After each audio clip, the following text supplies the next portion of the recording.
વિસ્તારોમાં વરસાદી માહોલ, પવન સાથે ધોધમાર વરસાદથી વાતાવરણમાં ઠંડક પ્રસરી છે।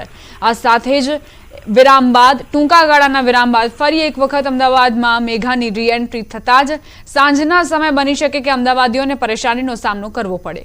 પૂર્વ વિસ્તાર પ્રભાવિત જોવા મળી રહ્યો છે। આરટીઓ, બાપુનગર, નરોડા સહિતના વિસ્તારોમાં વરસાદી માહોલ, કાળા ડિબાંગ વાદળો ઘેરાયા છે। વહેલી સવારે પણ ઘણા વિસ્તારોમાં વરસાદ ખાબક્યો હતો। ઝરમર વરસાદ કેટલાક વિસ્તારોમાં વરસ્યો હતો તો ક્યાંક વધુ તીવ્રતા સાથે વરસાદ નોંધાયો હતો અને સાંજ દરમિયાન પણ પૂર્વના વિસ્તારો પ્રભાવિત જોવા મળી રહ્યા છે। બાપુનગર, નરોડાનો તેમાં સમાવેશ થાય છે। આ સિવાય આરટીઓમાં પણ વરસાદી માહોલ જોવા મળી રહ્યો છે। રોડ રસ્તા પર પાણી ભરાવાની શરૂઆત પણ થઈ છે।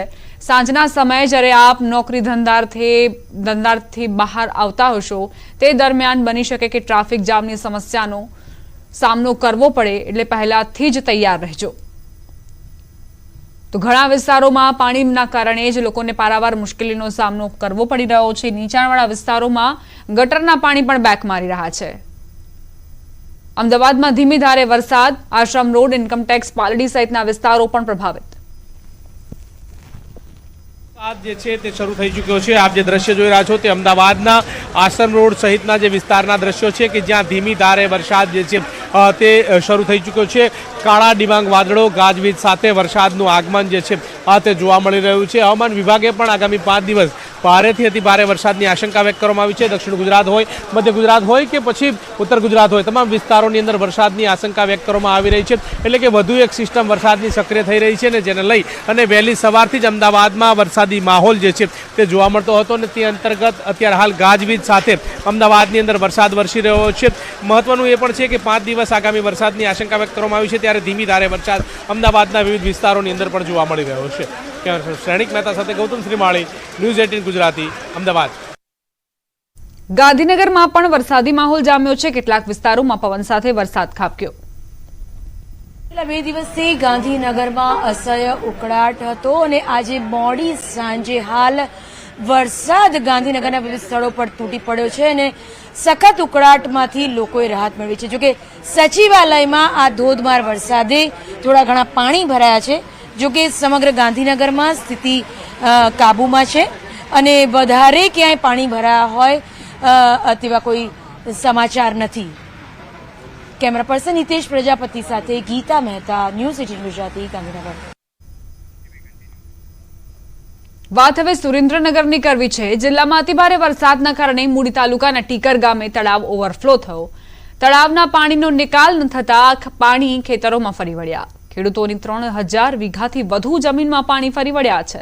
ખેડૂતોએ મહા મહેનતે મોંઘા ભાવના બિયારણ ખરીદીને કપાસનું વાવેતર કર્યું હતું જે નિષ્ફળ ગયું।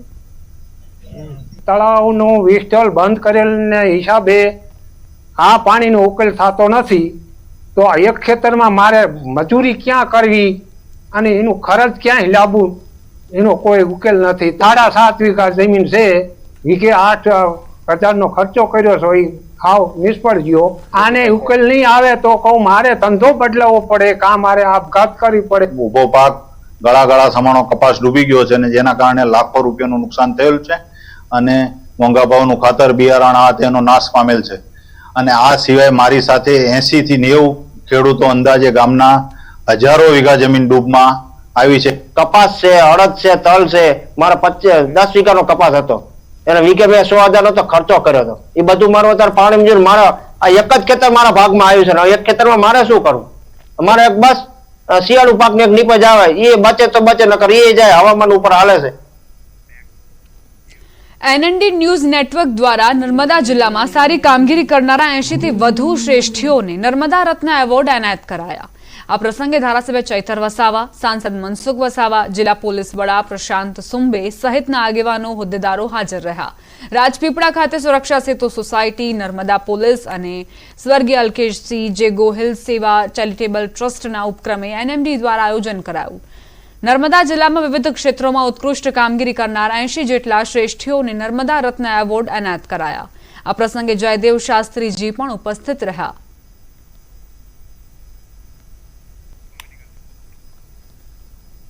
તો જે પણ શ્રેષ્ઠીઓ હતા તેમનું સન્માન કરવામાં આવ્યું। આ અવસરે ધારાસભ્ય ચૈતર વસાવા, સાંસદ મનસુખ વસાવા પણ ઉપસ્થિત રહ્યા. નર્મદા રત્ન એવોર્ડ આપીને તમામ શ્રેષ્ઠીઓને સન્માનિત કરવામાં આવ્યા. NND ન્યૂઝ નેટવર્ક દ્વારા આ સન્માન સમારોહનું આયોજન કરવામાં આવ્યું હતું અને 80 શ્રેષ્ઠીઓનું સન્માન કરાયું. જે પણ સરકારની નીતિઓ હોય, કાર્યપ્રણાલિકા હોય, જે પણ પરિયોજનાઓ હોય લોકો સુધી પહોંચે અને લોકોની પણ જે સમસ્યા હોય, પ્રશ્નો હોય, અમારા શોના માધ્યમથી સરકાર સુધી પહોંચે અને વધારે ને વધારે સારું નર્મદાના લોકોના હિત માટેના કામો આવનાર દિવસોમાં પણ થાય. નર્મદા જિલ્લા માટે એટલું ચોક્કસ કહું કે જે લોકો સારી કામગીરી કરે છે એનું જો સન્માન કરવામાં આવે, એને કદર કરવામાં આવે તો એને કામ કરવાનું વધુ બળ પડે, કામ કરવા માટે વધુ ઉત્સાહથી કામ કરે.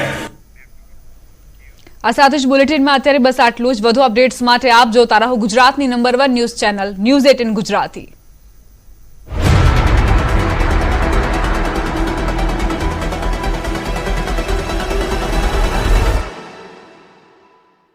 ટીવી લાલ કરી નાખ્યા, કપડા પણ ફાડી નાખ્યા, રોડ પર મારામારીના દ્રશ્યો સર્જાતા દહેશત ફેલાઈ, પોલીસ માત્ર તમાશો જોતી રહી. જૂનાગઢમાં તસ્કરો બેફામ બન્યા છે. ઘોર કળિયુગમાં હવે ચોરોને ભગવાનનો પણ ડર રહ્યો નથી. પોલીસથી ન ડરતા તસ્કરો હવે ભગવાનને પણ છોડતા નથી. જૂનાગઢના દોલતપરામાં ધુણેશ્વર મહાદેવ મંદિરમાં તસ્કરો ત્રાટક્યા હતા. શ્રાવણ માસમાં જ મહાદેવ મંદિરમાં ચોરોએ મંદિરમાં પ્રવેશી ચોરી કરી. મંદિરમાં ઘૂસી દાનપેટીમાંથી 7 થી 8 હજાર રૂપિયાની ચોરી કરી. બાદમાં કોઈને ખબર ન પડે તેમ ફરાર થઈ ગયા. પરંતુ ડાકુઓની આ હરકત કેમેરામાં કેદ થઈ ગઈ. પોલીસે સીસીટીવીના આધારે તપાસ શરૂ કરી છે. સુરતમાં કારખાનેદારે આપઘાત કરી લીધા ચકચાર મચી ગઈ છે. સુરતના લુમ્પા કારખાનામાં 3જા માળેથી આપઘાત કરી લીધો હતો. વેડ રોડ પંડોળ વિસ્તારમાં આવેલા કારખાનામાં 45 વર્ષીય ગોરેલાલે આપઘાત કરી લીધા કારખાના બહાર જ લોકોના ટોળા ઉમટી પડ્યા હતા. દ્રશ્યોમાં જોઈ શકાય છે કે લુમ્સના કારખાનામાં 3જા માળેથી કારખાનેદાર ઝંપલાવી રહ્યો છે. આ અંગેની જાણ થતાં પોલીસ કારખાને પહોંચી હતી. ચોક બજાર પોલીસે અકસ્માત મોતનો ગુનો નોંધી વધુ તપાસ હાથ ધરી છે. જોકે આપઘાત કરવાનું કારણ અકબંધ છે. વલસાડમાં ખૂંખાર દીપડાને શ્વાન સાથે ભાત ભીડવી ભારે પડી ગઈ. શહેરમાં અડધી રાત્રે લગભગ 5 મિનિટ સુધી ખૂંખાર દીપડા અને એક પાલતુ શ્વાન વચ્ચે લડાઈ થઈ, પણ વફાદાર શ્વાને ખૂંખાર દીપડાને ઊભી પૂંછડીએ ભગાવી દીધો. વલસાડના રીલા ગામની ઘર આંગણે સાંકળથી બાંધેલા એક પાલતુ શ્વાનને દીપડાએ શિકાર બનાવવાનો પ્રયાસ કર્યો, પણ પછી જે દ્રશ્યો કેમેરામાં કેદ થયા તે ચોંકાવનારા હતા. રાત્રે ઊંઘી રહેલા શ્વાન પાસે બિલ્લી પગે દીપડો પહોંચ્યો અને તે બાદ દીપડાએ શ્વાનના ગળાના ભાગેથી જ પકડી લેવાનો પ્રયાસ કર્યો. દીપડા અને શ્વાન વચ્ચે જીવ સટોસટીની લડાઈ થઈ, જે બાદ શ્વાનની હિંમતથી દીપડાને ઊભી પૂંછડીએ ભાગવું પડ્યું.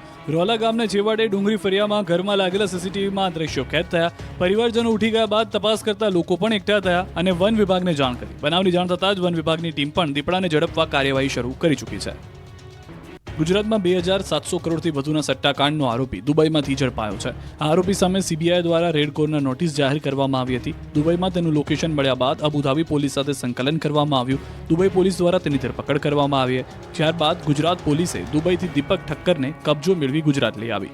બનાસકાંઠાના ડીસાના બાબરનો મૂળ રહેવાસી દીપક ઠક્કર એક ડબ્બા ટ્રેડિંગની એપ્લિકેશન થકી સટ્ટો રમાડતો. દુબઈમાં બેસીને દીપક સટ્ટાનું નેટવર્ક ઓપરેટ કરતો.